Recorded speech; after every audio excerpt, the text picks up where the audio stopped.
여러분 반갑습니다. 오늘 같이 보실 하나님의 말씀은 창세기 42장 1절에서 4절입니다. 그때 야곱이 애굽에 곡식이 있음을 보고 아들들에게 이르되 너희는 어찌하여 서로 바라보고만 있느냐. 야곱이 또 이르되 내가 들은즉 저 애굽에 곡식이 있다 하니 너희는 그리로 가서 거기서 우리를 위하여 사오라.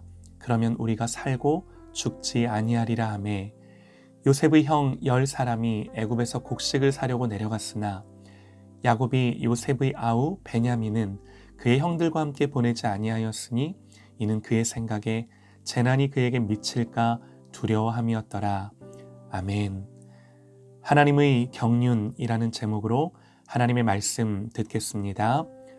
바로의 꿈처럼 7년 대풍년이 끝나고 이제 7년의 극심한 흉년이 시작이 되는데요. 흉년은 가나안의 야곱의 집안에도 고통을 안겨주기 시작합니다. 그냥 고통이 아니라 생명의 위협을 받는 고통인 거죠. 여기서 우리는 하나님의 큰 그림을 보기 원하는데요. 이 흉년은 그냥 자연재해가 아닙니다. 하나님이 바로에게 꿈을 통해 미리 보이시고 어떤 계획과 목적이 있으셔서 허락하신 사건들이에요. 하나님은 이 흉년을 통해 하고자 하는 일이 있으신 거죠. 이 흉년이 들이닥쳤을 때 야곱의 가정을 한번 보시죠. 수면 위로 드러나 있지는 않지만 아픔과 상처가 있습니다. 먼저 야곱이요. 채색 옷을 입히며 유독 아끼고 사랑했던 아들 요셉을 떠나보냈습니다.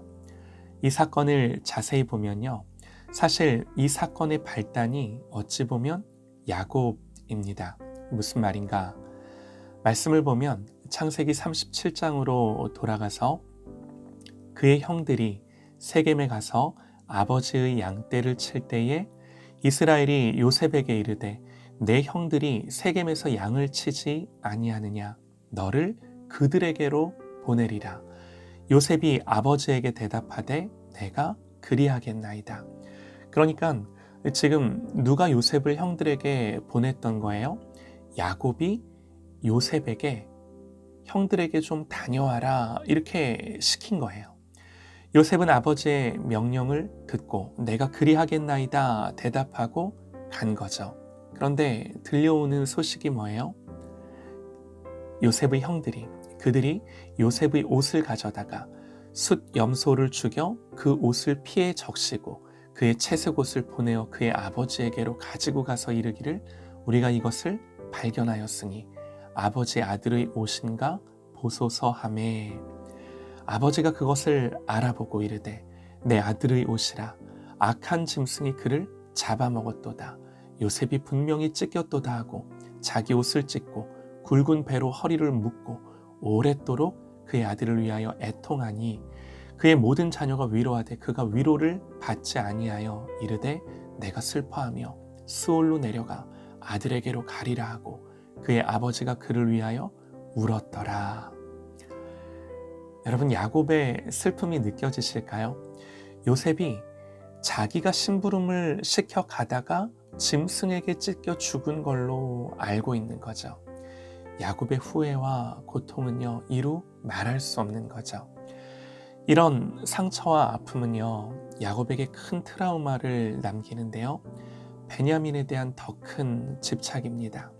오늘 말씀에서 야곱은 아들들에게 애굽에 가서 곡식을 사오라고 하지만 요셉의 아우 베냐민은 형들과 함께 애굽에 가도록 허락하지 않습니다. 성경은 그 이유를 야곱이 요셉의 아우 베냐민은 그의 형들과 함께 보내지 아니하였으니 이는 그의 생각에 재난이 그에게 미칠까 두려워함이었더라 그러죠. 그러니까 여러분 우리가 이 말씀을 통해 알 수 있는 게 뭐냐면 야곱은 지금 베냐민이 어찌 될까봐 애지중지하는 정도가 아니라 그 두려움에 야곱을 잃었던 두려움 때문에 베냐민마저도 잃어버릴까봐 거기에 묶여 살아가는 모습을 우리가 볼 수 있는 거예요. 뭔가 야곱이 지금 자유하지 못한 거예요. 요셉을 잃은 두려움과 상처는요 이런 베냐민에 대한 더 큰 집착으로 나타나고 있는 거죠. 떨쳐내지 못하는 아픔과 상처가 있는 거고요. 그것이 베냐민에게 투영되어 베냐민을 꽉 붙잡고 놓지 못하고 있는 거예요. 베냐민은 잃어버린 요셉 대신이었고요. 또 자기가 집착하고 사랑했던 아내 라헬의 이 마지막 혈육이었던 것입니다. 야곱의 인생을 보면요, 하나님은 야곱에게서 그가 사랑하고 집착하는 이들을 빼앗아 가시는데요, 그는 뺏길 때마다 그를 대신할 수 있는 다른 또 뭔가에 집착해 왔던 걸 우리가 야곱의 인생을 통해 볼 수 있습니다. 그는 하나님이 자기가 소중하게 여기는 것을 빼앗아 가실 것이 두려웠습니다. 야곱이 아는 거죠. 하나님 라헬을 데려가셨고요, 그리고 요셉을 데려가셨고요, 이제 베냐민마저도 빼앗길까 봐 거기에 대한 두려운 마음이 있는 거예요. 그런데 여러분, 이 문제는요, 사실 하나님에 대한 신뢰와 믿음과 직결된 문제입니다. 영적인 문제와 직결된 문제예요. 그래서 하나님은 야곱의 인생 속에서 이 문제를 의도적으로 다루시며 오늘 다시 이 문제를 수면 위로 끌어올리시는 거죠. 큰 기근을 통해 야곱을 압박하시며 야곱이 하나님을 믿노라 하지만 자유하지 못하며 하나님께 붙들려 있는 것이 아니라 하나님 외에 다른 것에 붙들려 있는 바로 그 문제를 건드시는 거예요. 어쩌면 야곱 자신도 깨닫지 못했던 바로 그 문제를 하나님은 오늘 다시금 야곱에게 마주하게 하시며 야곱을 다루고자 하시는 거죠. 또 야곱의 아들들, 요셉의 형들은 어땠을까요? 물론 이들은 처음 계획대로 요셉을 죽이지는 않았지만 노예 상인들에게 팔아버리죠. 죽인 거나 다름없는 거죠.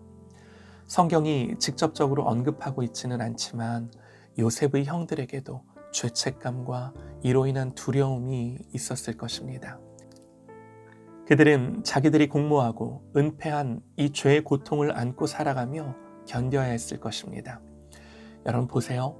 지금 큰 기근이 왔어요. 그냥 어떻게 견딜 만한 기근이 아니라 생명이 위협받는 그런 기근이었습니다. 하나님 뭘 하고자 하시나요?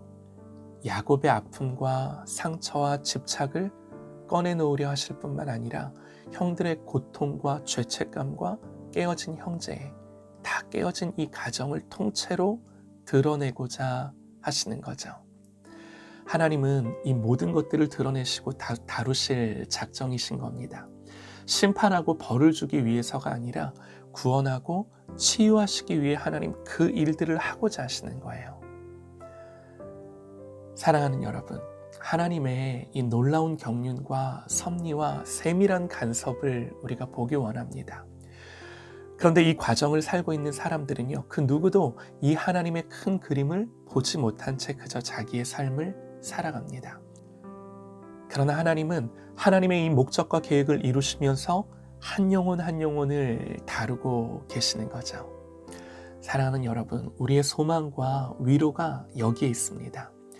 나중에 형들이 총리가 된 요셉 앞에 서는데요, 좀 고생을 합니다. 쩔쩔맵니다. 그런데 그러면서 서로 뭐라고 말하는가? 그들이 서로 말하되 우리가 아우의 일로 말미암아 범죄하였도다.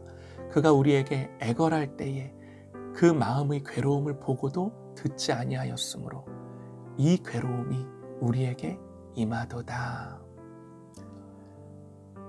야곱의 형들이 양식을 사기 위해 애굽에 가서 요셉 앞에 섰을 때 다시금 20년 전 그 사건을 떠올리는 거죠.